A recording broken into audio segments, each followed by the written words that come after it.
If you ever looked at your neurodivergent child in the middle of the meltdown and thought, how can something so small cause such a big reaction?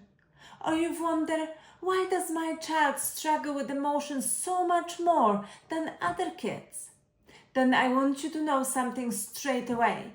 You are not doing anything wrong, and neither is your child. Emotional regulation is not about willpower. And it's not about discipline. And it's definitely not about your child being too sensitive or too emotional. It's about development. And for neurodivergent kids, emotional development follows a very different path to their neurotypical friends. Hi, I'm Isabella Doyo. I'm a neurodivergent family coach, and I help overwhelmed parents of ADHD and autistic kids with big feelings and explosive behaviors bring calm back into their home. If you are parenting a child who feels everything so deeply, reacts quickly, or seems to go from calm to overwhelm in seconds, make sure you subscribe because I share neuro-affirming, practical parenting strategies every week. And today we are going to talk about emotional regulation in neurodivergent children. What it actually is, why is it so hard for our ADHD and autistic kids, and what genuinely helps. Let's start with a clear definition. Emotional regulation is the ability to notice emotions, tolerate them, and respond in a way that doesn't overwhelm the body or the situation. It's not about never getting upset. It's about being able to move through emotions without being flooded by them. And here's something really important. Emotional regulation is a skill, not a personality trait, not a moral issue. It's a skill developed over time. And that timeline matters. In neurotypical development, emotional regulation builds slowly through childhood. By around 5 or 6, most children begin to recover from emotional upsets more easily than toddlers. Tantrums become less frequent. They start using words instead of their bodies, though they still need adult support. Between 7 and 8, emotional awareness grows. Children develop more emotional language. They begin to understand other people's perspective. They can wait a bit longer, tolerate frustration a bit better, and follow simple coping strategies. By 9 or 10, most children can manage themselves in everyday situations, even if they still have emotional moments. And by 11 to 13, emotions can become intense again due to hormonal changes, social pressure, and identity development. But this is crucial. Even at 13, a child's brain is still developing. The prefrontal cortex, the part responsible for impulse control, emotional regulation, and planning, continues to develop well into the mid-20s. So emotional regulation is always a work in progress, even in neurotypical kids. However, emotional regulation is harder for our neurodivergent children. And here is where many parents feel blamed, judged, or completely stuck. ADHD and autistic children often experience emotional dysregulation. That means emotions rise faster. They feel stronger and last longer.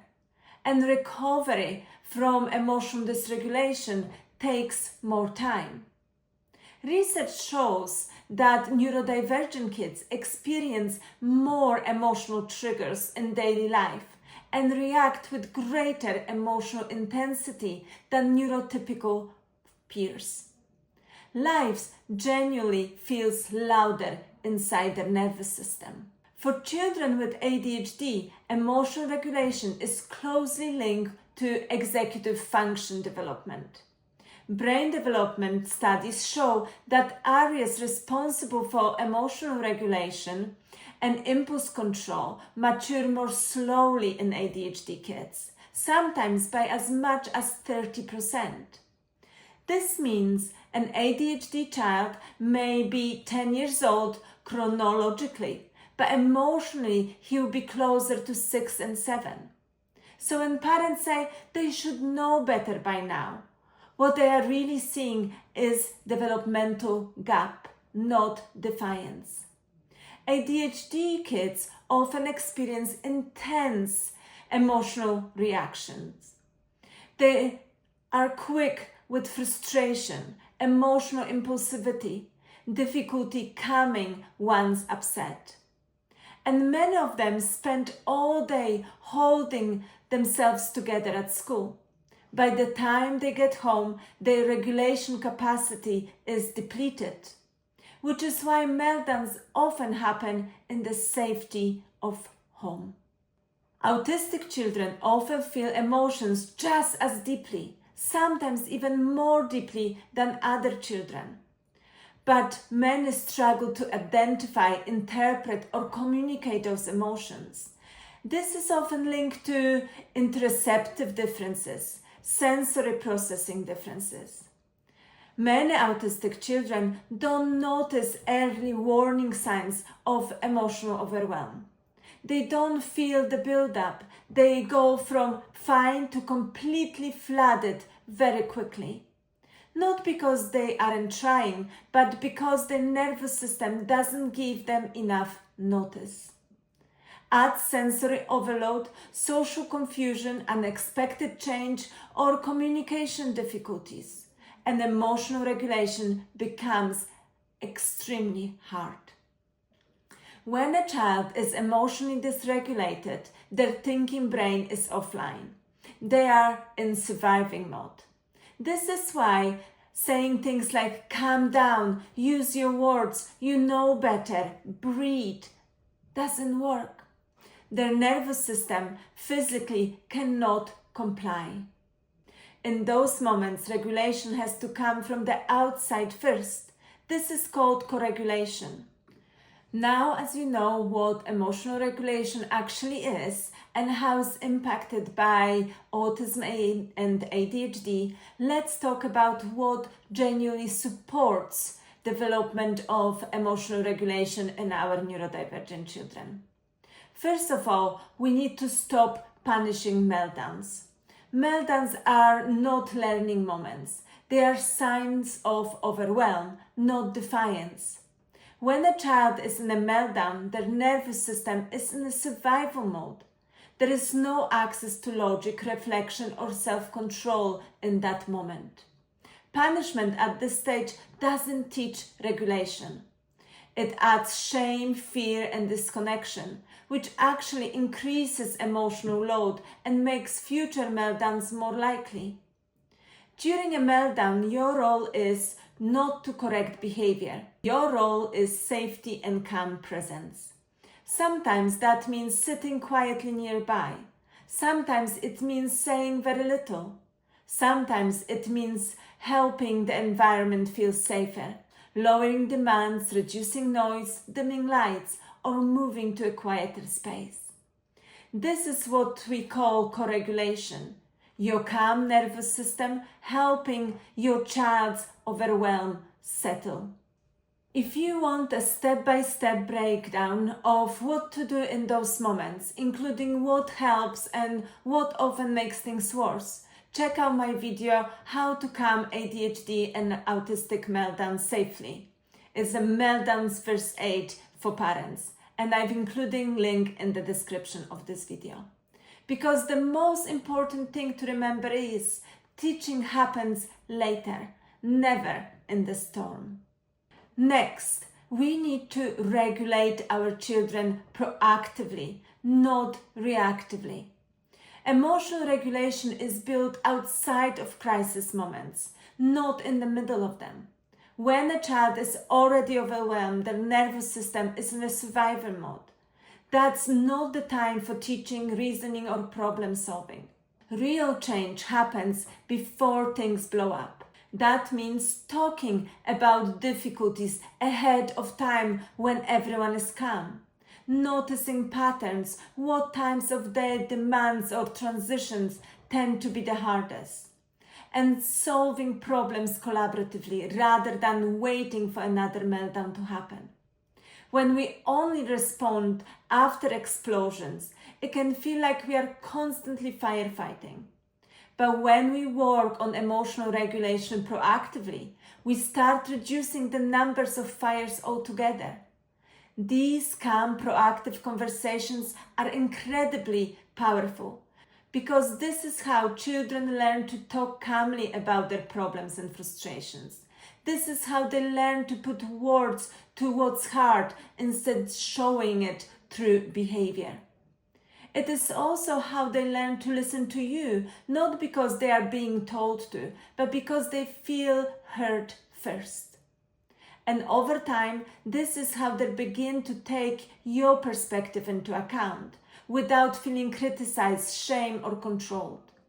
This kind of learning simply cannot happen during dysregulated moments, but it can happen when everyone is calm and curious. This is why proactive approaches like collaborative and proactive solutions are so powerful. Instead of asking, how do I stop this behavior? We ask, what is making this hard for my child? And how can we solve it together? How can I support their emotional regulation ahead of that difficult moment? We don't wait for explosions. We don't rely on consequences. We address what's hard before it reaches breaking point. And when children feel heard and supported ahead of time, their nervous system has far less need to go into crisis mode. We also need to teach our children interoception with curiosity, because many of our neurodivergent kids struggle to recognize what's happening inside their body. And this is a huge piece of emotional regulation that often gets missed. This internal awareness is called interoception. It's the sense that helps us notice things like a racing heart, tight muscles, butterflies in our stomach, feeling hot, shaky, tired, hungry, tense, angry. For many ADHD and autistic children, interoception works differently. They often don't feel the early warning signs of emotional buildup. So instead of noticing, I'm starting to feel frustrated, their body goes straight to overwhelm. And if you don't feel those early signs, it's incredibly hard to regulate because you don't know you need help until it's already too much, until it's too late. That's why teaching interoception is so important. But we don't teach it by telling children what they should feel. We teach it through curiosity and gentle noticing. So instead of saying things like, oh, I can see you are angry, calm down, we get curious and observational. I notice your hands are tight. I wonder what the body is telling you. When I feel anxious, my chest feels tight. What does it feel for you when you are anxious? There is no right or wrong answers here. The goal isn't emotional labels straight away. The goal is helping your child to connect sensations in their body to their emotional experience, slowly, safely, and without pressure. You can model this in everyday moments. When I'm tired, my eyes feel heavy. What do you feel in your body when you are tired? When I'm excited, my heart beats so fast as it's gonna jump out of my chest. What do you feel when you're excited? I notice my shoulders feel tight today. That usually means I'm stressed. What do you feel when you are stressed? Over time, this builds awareness, and that awareness is the foundation for emotional regulation. Because once a child can notice my body is getting tired, my heart is racing, my fists are clenched, they are much more likely to catch things earlier, before emotions tip into full meltdowns. So interoception isn't about fixing emotions, it's about helping children understand what's happening inside them so regulation becomes possible. We also have to remember that emotional regulation doesn't just happen in their mind, in their brains. For neurodivergent kids, regulations happens through their body first. Especially for our ADHD and autistic children, movement and sensory inputs are not break from learning. They are what makes regulation and learning possible in the first place. Alongside interoception, there are two other internal sensory systems that play a huge role in emotional regulation: proprioception and the vestibular system. Proprioception is the body's sense of where it is in space. It comes from the muscles and joints and tells us things like where our body is without looking, how much force we are using, whether we feel grounded or all over the place. When a child's proprioceptive system isn't well regulated, they might feel restless, tense, more impulsive, and emotionally on edge. Many neurodivergent children seek proprioceptive input because it helps the nervous system feel more organized and calm. That's why activities that involve pushing, pulling, lifting, squeezing, deep pressure are often incredibly regulated. You can incorporate proprioceptive activities throughout the day, not just when your child feels dysregulated. Those activities might include pushing against a wall, carrying heavy shopping bags or books, doing animal walks, squeezing a pillow or stress ball, Play-Doh, pate, bear hugs, firm pressure, rolling up tightly in a blanket like a burrito, making a child's sandwich when you squash them with the cushions. These activities help the body feel grounded, and when the body feels grounded, emotions become easier to manage. The vestibular system is our sense of movement and balance. It lives in the inner ear and tells the brain whether we are moving or we are still, how fast we are moving, where our head is in relation to gravity. For many ADHD and autistic kids, the vestibular system can be either under-responsive or over-responsive. When it's under-responsive, kids may seek lots of movement, running, spinning, rocking, climbing. When it's over-responsive, certain movements can feel disorganized and overwhelming.